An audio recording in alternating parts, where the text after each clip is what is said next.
this is an odd angle, but since I'm having to use my cell phone to do this video, we're going to have to deal with this odd angle, and hopefully the audio is okay, and hopefully there's no errors on this, because this phone did do me wrong when I was trying to do my Full Moon Empire set unboxing, so maybe that won't happen this time. Please ignore the fan. It's summertime. It's 180 degrees in here.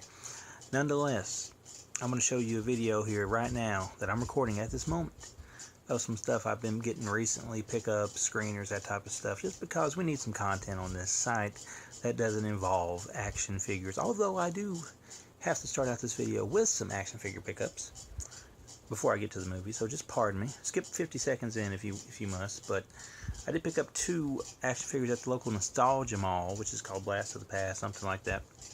I picked up the, let me find my camera lens, I picked up the 1990 Hasbro Ravishing Rick Rude figure. This was the only one I needed to complete my original Series 1 Hasbro set that I had.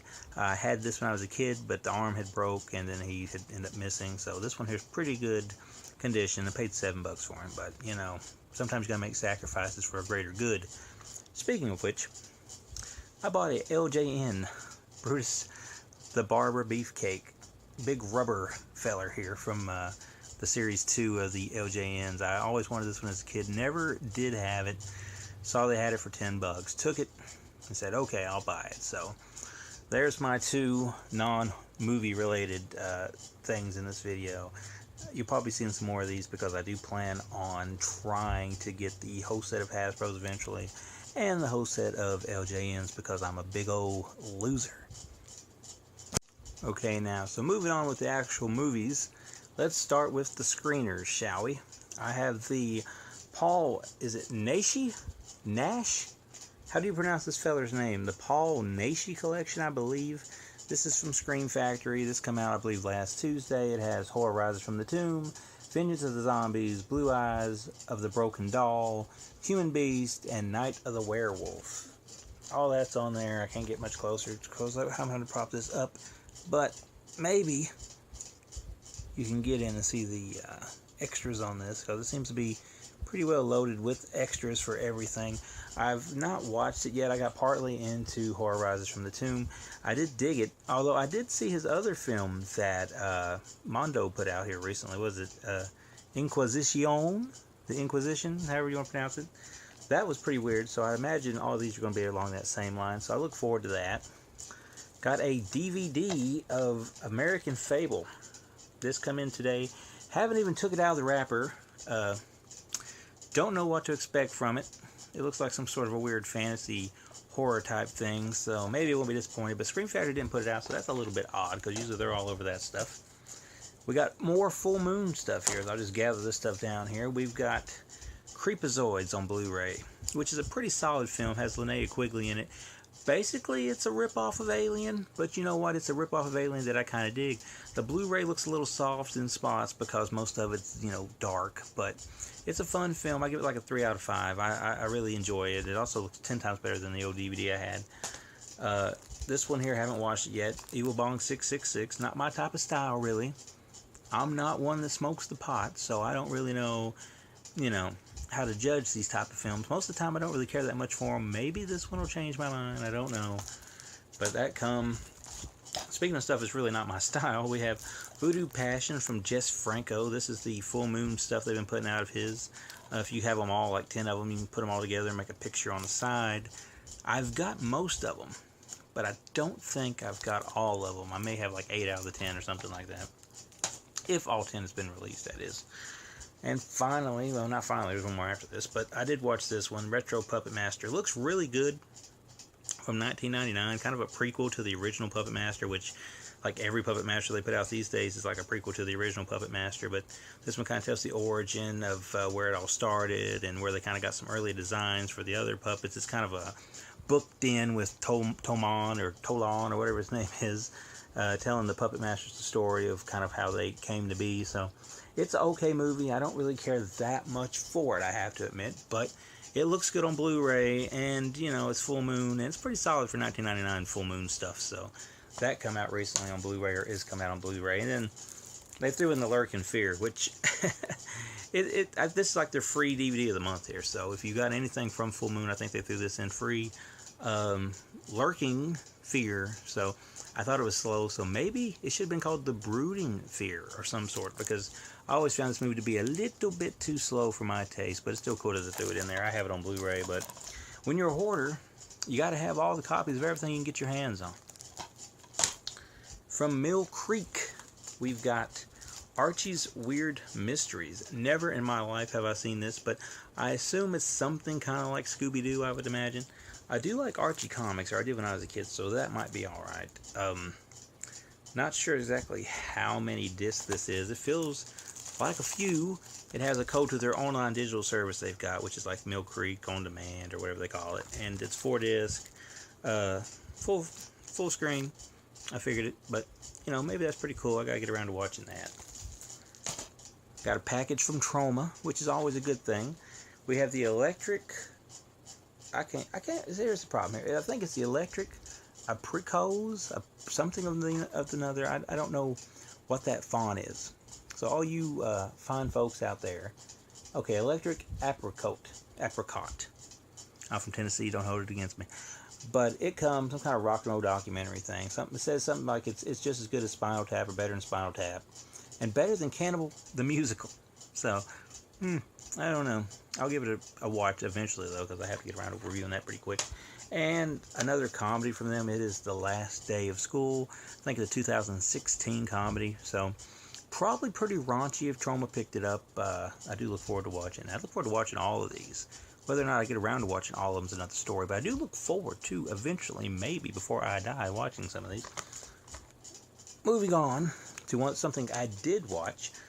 Victims from Olive Films. Kind of a rape and revenge type flick that takes place in the desert. Starts off with random victims being killed. Then we follow some girls going to the desert where, you know, two old perverts kind of like, you know, strip them down, rape them, and do all kinds of horrible things to them until they eventually fight back. In traditional slasher video style, we have a awful looking Betamax tape that has been upscaled to HD for the Blu-ray, so it looks horrible. The sound's okay, but the picture's terrible. You can barely make out what anybody really looks like in it unless it's like a super up-close shot. And it's something that was shot on 16mm, but apparently going by the extras on this, the director just couldn't find it. Maybe he couldn't be bothered to keep looking for it, or maybe the guys at Slasher Video decided, well, what the hell, why make him look for it? We'll just put it out like we did all the other ones that we put out. Which, you know, it's always good to have something that's highest quality. But when you know the sources are out there, you kind of feel like maybe you'd go that extra mile to find the source. So Victims is an okay movie, but the Blu-ray looks horrible. I believe out of all the stuff Slasher Video has put out, 3 of them have maybe been actually in HD, like the second Deadly Prey movie was in HD, I believe. Trashology, which I've not seen, I think that was actually in HD. Cinco de Mayo was in HD. And Satan's Blade was in HD. The rest of them's been pretty well what this is, which is disappointing. I know they gotta do what they gotta do, but at the same time, it's the demand for Blu-ray so high that you will go in the hole as a company by putting out Blu-rays or something when you know the DVD looks pretty much the same. I mean, maybe I'm being a little bit too hard on it. I don't know. I mean, what can you expect from an obscure title like this, right? But ran over. The film's okay. 2.5 out of 5 for me. But it just looks bad. It looks bad. Extra's okay, though. And another one from Olive. This is a non-slasher film variety. This is The Savage Innocence, which is an old black and white flick from 1960. I was thinking that this was going to be a horror film. I'm not sure now. Maybe I'm wrong. Maybe it's more like a survival type film. It's got Anthony Quinn in it. So I'll have to get back to you on that. It looks cool, which is why I requested it, because I thought it looked cool. So we'll have to let you know how that goes. As we proceed here, I've nuked the fan because I checked back in the video and the fan was pretty annoying, so I got rid of the fan for now. From Vinegar Syndrome, Nurse Sherry. Very strange, obscure film, I believe. Takes place at the start of it with like a cult out in the desert, and you got this one guy, and he's, you know, doing what he does, and then he ends up in the hospital, and then he kind of ends up finding ways to possess people, or the evil that he had with him kind of possesses people. One of the people that gets possessed is our lovely nurse Sherry, who then goes out of her way to do some pretty horrible things while her fellow nurses have to seek out and try to, break this curse or possession or whatever you want to call it. Fun stuff. Not the best thing you're going to find in the world, but it is fun stuff, and I did enjoy it. We'll have a written review on this on the site probably today or tomorrow, sometime like that. But it looks pretty good. Some of it was a little bit, worse for wear than the other because it was, I think, shot on 16, some shot on 35, and then, blew up. And then they lost some of it, so they had to use 35 or something. I don't know. It explains it when it starts off, but nonetheless, it looks good enough for something this kind of odd, to be honest with you. So that's a pretty solid film. I like that one. Probably 3 out of 5 in my book, which, if you're keeping track, Victims is probably a 2.5 out of 5 as well, if I didn't say that before. So that out of the way, let's move on to actual new pickups, if you will, as I stretch over here out of the camera way to get them. Me and my friend Grooms, he's in my movies I do, like he did the podcast with me for a long time. Me and him kind of have this thing where if he's got 2 movies that are the same that I don't have, he gives me one, and I do the same for him. So I ended up with some pretty cool stuff here because of that. I ended up with the one of the OG original Anchor Bay DVDs of The Evil Dead. I have 1 million copies of The Evil Dead, but I didn't have this one. I have the Ultimate Collection. I have the Blu-ray. I have the Steelbook. But it's still cool to have this one, especially since it's old school Anchor Bay with the actual boat that everybody liked back in the day that's sadly not around anymore. So I got that from him. I got Austin Powers full screen, but it's a free movie. I've seen it 1 million times growing up. He had like 4 copies of this because he bought some movies in bulk and they had like multi copies of it. So I took it and figured one of these days I can give it a watch, even if it isn't full screen. It's a free movie and it's an okay movie. Probably like the only thing Austin Powers related I ever really liked was probably that one. The first one was okay, second one, but that one's alright. Oh, and the last one I got from him was Sorority Row. Never seen this one. I do have the house on Sorority Row, but for some reason this one always avoided me, so I got this one from him to give it a watch, and probably give this one a watch more sooner than later because I always did want to see it and see what it was about. Now this is some purchases here from the Family Video, who is currently selling DVDs for $1.99, Blu-rays for $2.99. I just got one DVD because I didn't want to go crazy on some of that indie stuff they had. They had a bunch of like the real cheaply done indie stuff like MTI, brand stuff and some midnight releasing stuff and all that. But I picked up an oldie here from, what company was this? Virgil Films. It's Dahmer versus Gacy. I've heard some people mention it. And it is like, it's the real disc, but obviously something has happened to the cover over the years. So the cover in this actual case is a printed off one with with a printer that's obviously running out of ink. So that's what it looks like. But probably gonna be worth checking out. Hopefully at some point. Went to the flea market. The flea markets around here is always pretty cool because there's usually 2 or 3 people that's selling stuff.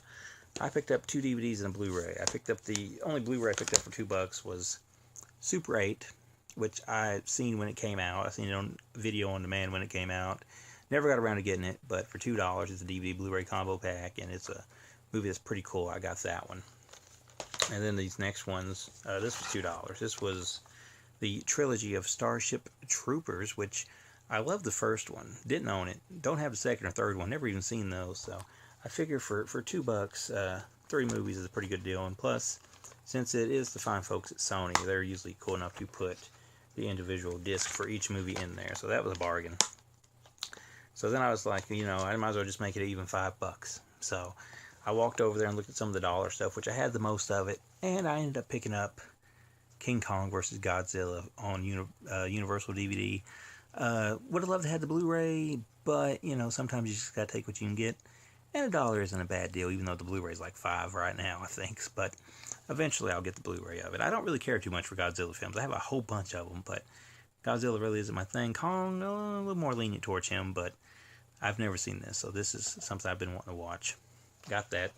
And the very last thing was at Walmart. This is something I've been searching for a while. Couldn't find it in none of my local Walmarts, but I went out a little bit, ventured out, and come across it. It's the Masters of Horror Season 1 DVD from Anchor Bay, the newer Anchor Bay with the new logo. Has a complete season of Series 1 on it on 4 discs. DVD style, $7.50 at Walmart. I did pop it in. Don't have no extras on it. It don't have like any of the extras that was on the old DVD solo releases, which I didn't expect it to. I don't even think the Blu-ray had those when they come out. But since I didn't have none of that stuff, I figured, why not check this out? So I picked that up. So that pile is pretty much what I gathered over the weekend. So if you like anything, if you've seen it, want to recommend it or whatever, or if you hate any of the stuff that I've showed you so far, let me know in the comments. Like, subscribe, share it if you feel like it. And I'll be back again here pretty soon.